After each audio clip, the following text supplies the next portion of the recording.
What's up, guys? Welcome to the Stats Free Sports channel. Let's get right into it. Let's talk about Jordan Addison potentially leaving Pitt to transfer to USC.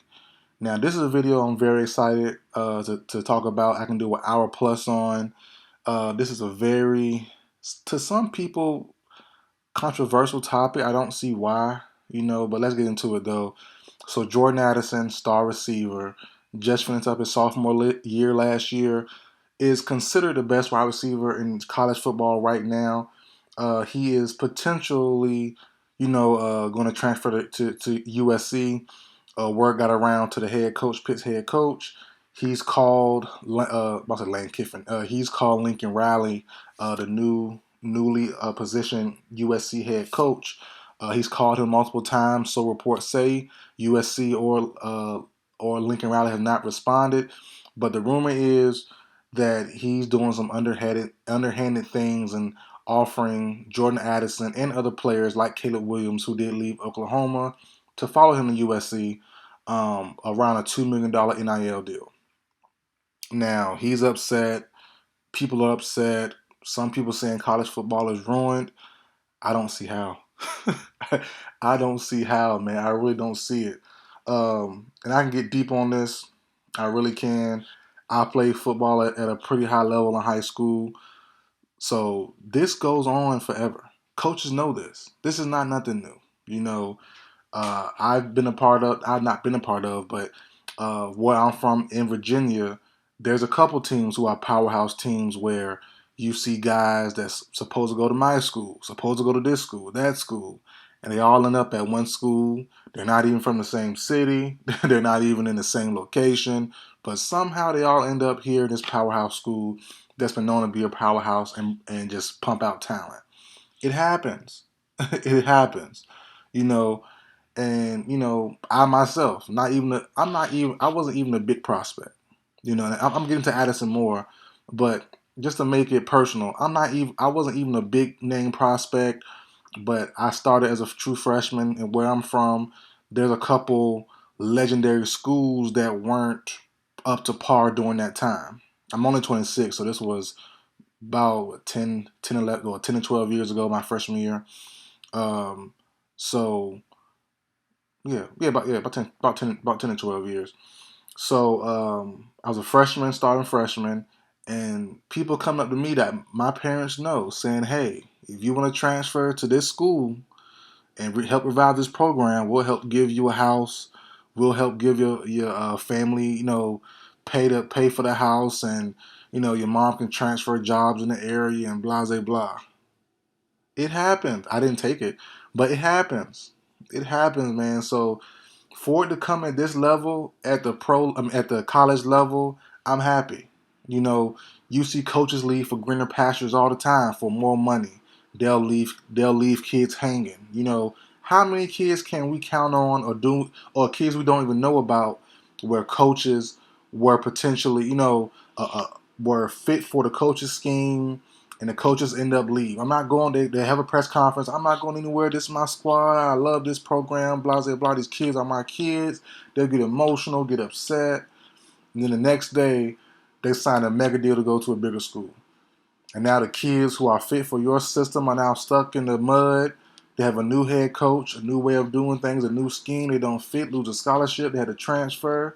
They quit football. Whatever happens, it's been talent that's been in history that's been lost in the sauce because of these coaches, you know, leaving and going for greener pastures. So when a player like Jordan Addison, who lost his starting quarterback, who has a new offensive coordinator, who has other guys around him who, might not be up to par as they were last year, why would I not go to greener pastures? Whether the money is there or not, USC is in a good position to have a guy like him. And then not to mention Caleb Williams, no matter how they got there, no matter how he got there to USC, which we might know could be underhanded, but doesn't matter. They have a good excuse. Caleb Williams was the former quarterback of Lincoln Riley, the USC's new head coach.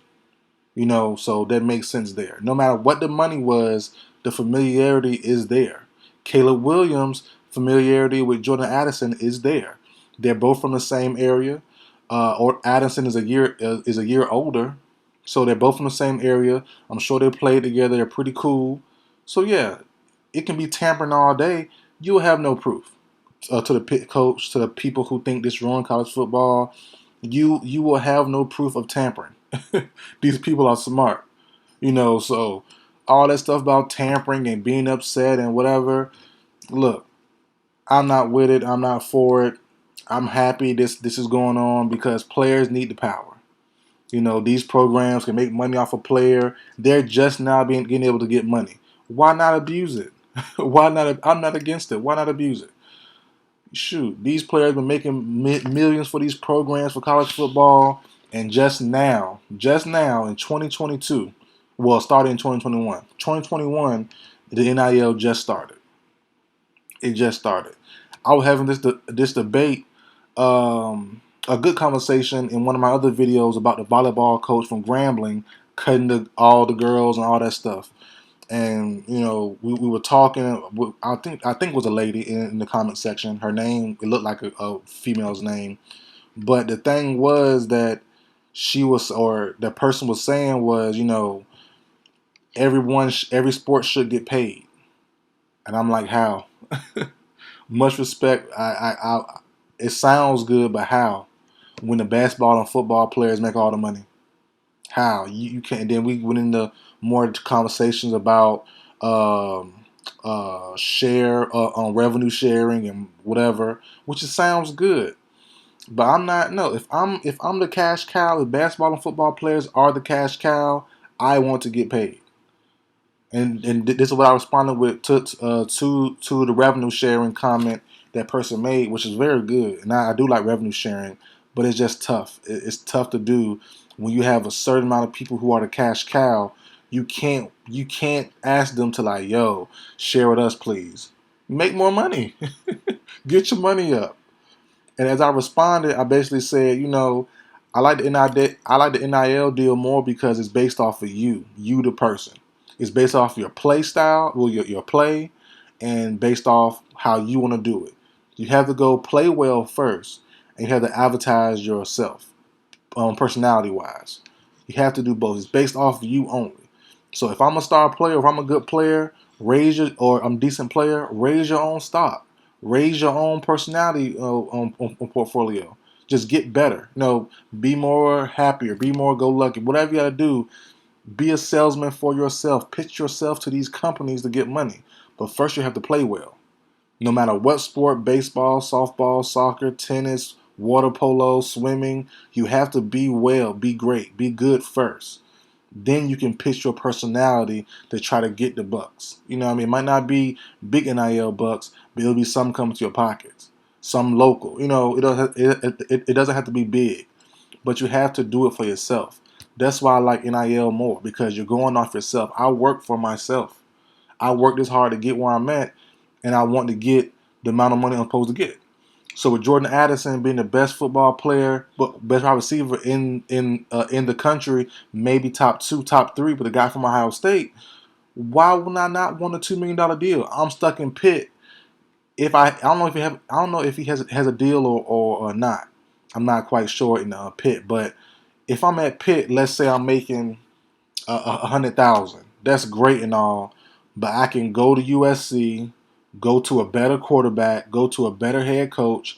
As Addison, not himself, but a source from Addison said, I'm not in the transfer portal yet, but if I do enter the portal, it's because I want to go to be the best position to be in the NFL for the next level.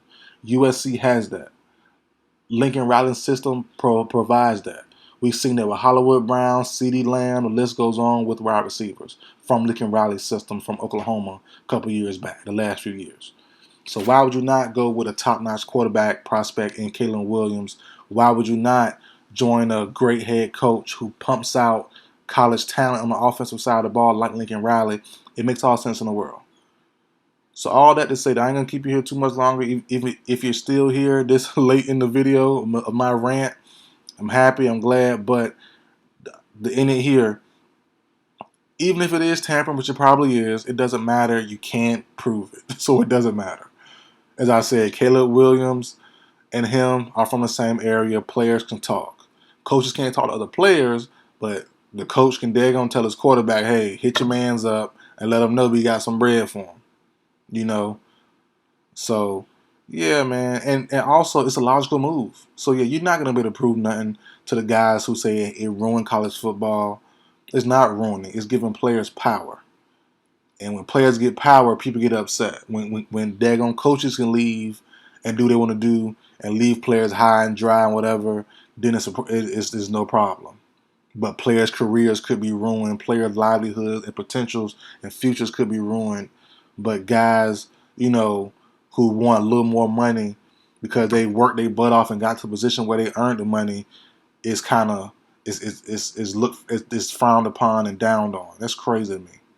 That's crazy to me, man. I don't understand it. I don't get it. Especially when, let me keep going a little bit more. Especially when these programs can tamper and get coaches. I'm sure they're tampering there as well. They're not just offering you straight up. They're gonna come to you, hey, we got this for you, got a house for you. When our alums got a house, they have in the market and they'll give it to you. You can live there rent free or mortgage free for the first year. Just come and change our program over. You know, but hey, when a player gets that or something similar or something even smaller than that, it's a problem. It's doing too much. It's not fair. It's not right. Man, I'm really upset. Like I said, I can go on this for hours. I have more examples. I have more talk and discussion about it. But I hope Addison does the best for him. It's not official that he's transferring yet. That's all the news is right now, but it's not official. So we'll see what happens. But much love to Addison, much respect to him. Hope he goes to where he needs to go for money wise, for play wise, for his future. I'm not mad at it. I love it. I like it. I like it a lot.